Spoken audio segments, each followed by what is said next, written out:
Depending on your perspective, Immanuel Kant might be the most boring person on earth or an absolute unit of a productivity hacker.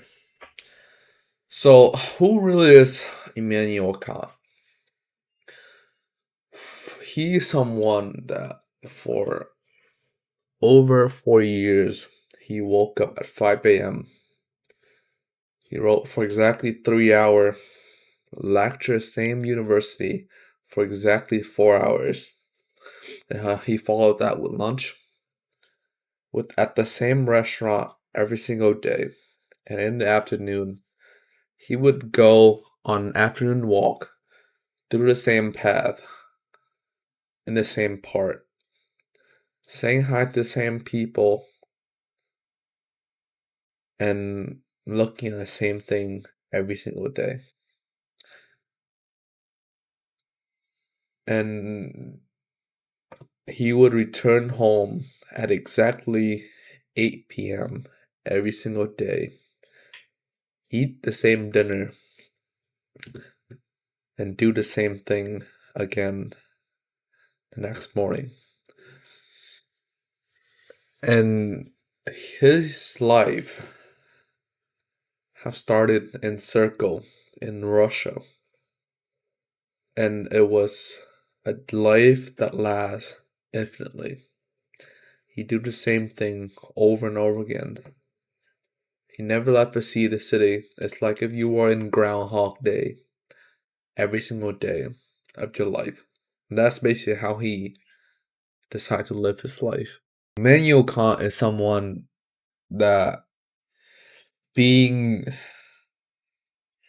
so close, an hour away from a national landmark, he never saw it. He's someone who will enjoy his routine and be 24/7 stuck to it. You might think that, hey, he probably is the most boring person on earth, and even his neighbor thinks that. They think that he's some sort of mechanical machine that's programmed through codes, and he's just some sort of robot that's just follow an order every single day. It's easy for you or for us to think that he's such a loser, he never really enjoy life and stuff like that. But Kant is probably one of the most important and the most influential thinker in the world, or till this modern day. He did more to the world. He impacted more to the world in his single bedroom apartment, doing his same routine than kings and president ever could in their life. He was the first person who envisioned a democratic body that governs the United States right now. He is someone that prescribed space and time in a way that helped Einstein to develop his theory of relativity.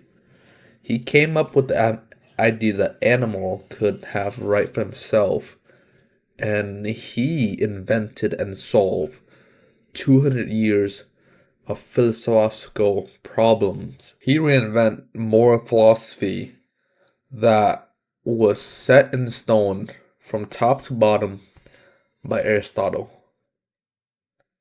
And he completely overthrew that and proved Aristotle wrong.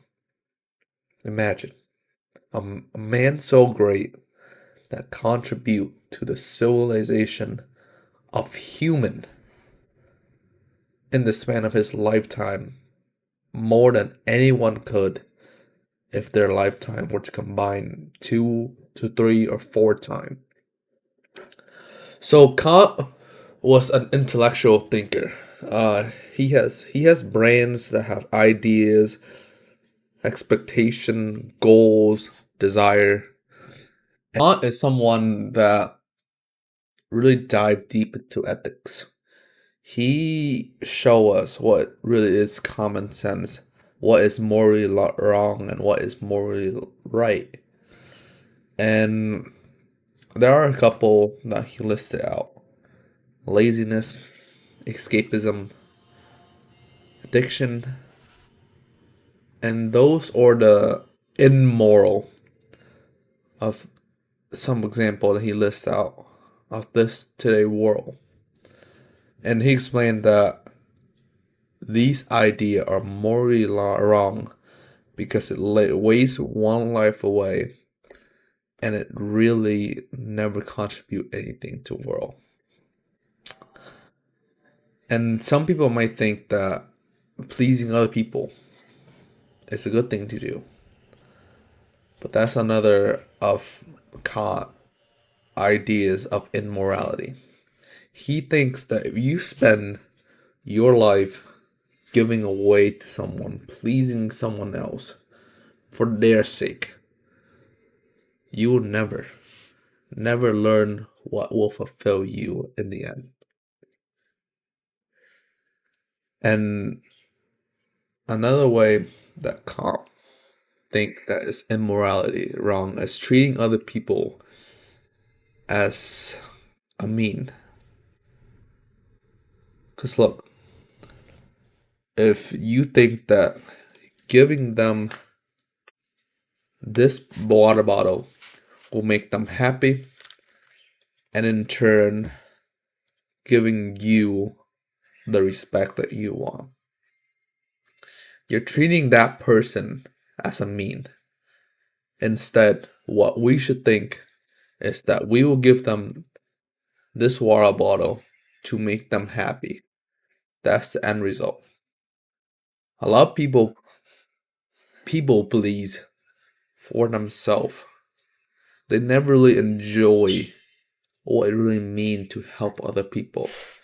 They conform to a certain group and compliment someone for the sake that they will be complimented back, or they will be let into a group so they don't feel lonely. And that just really doesn't sit right with Kant. Because in a sense, you are never contributing to anything. You are just living your life selfishly and never really fully enjoy what it means to help other peoples. So another thing that Kant believe in, beside immorality, is the idea that we should have informed consent. And what that means is that we should be able to choose accurately what we want based on the full information. So look, right now there's a bunch of sales tactic, there's a bunch of misinformation, manipulation, especially in the government, to make one person think about things that they wouldn't normally pick if they were giving a full scope of things. And it is hard in say modern age because there's always someone up there, up in the hierarchy, concealing information from us. And can't believe that people should have the ability to pick and choose what they want based on the full scope of the information. So, yeah, that's was one of those are some of his ideas, and personally, I believe that the reason why Kant never really goes out to experience much in life and just stick to his one routine is because he believed that all the thing that he really need to experience is already in his head. And by making his life kind of ritually, he doesn't have to think about what to do next. He don't have to think if I should play this game or not. he spent the rest of his life in his head going through emotion in their life, but in his head is probably the most vibrant things that anyone could ever think of. And Kant was a big believer in self-improvement.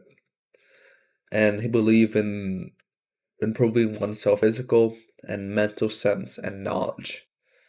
Because at the end of the day, no matter what you do, no matter what is taken away from you, if you master yourself and master your self-improvement, you'll be someone that is indestructible. Because if they burn down your house, if they take away your money, you still have that skill set that you built to rebuild that again, or you can do whatever with it.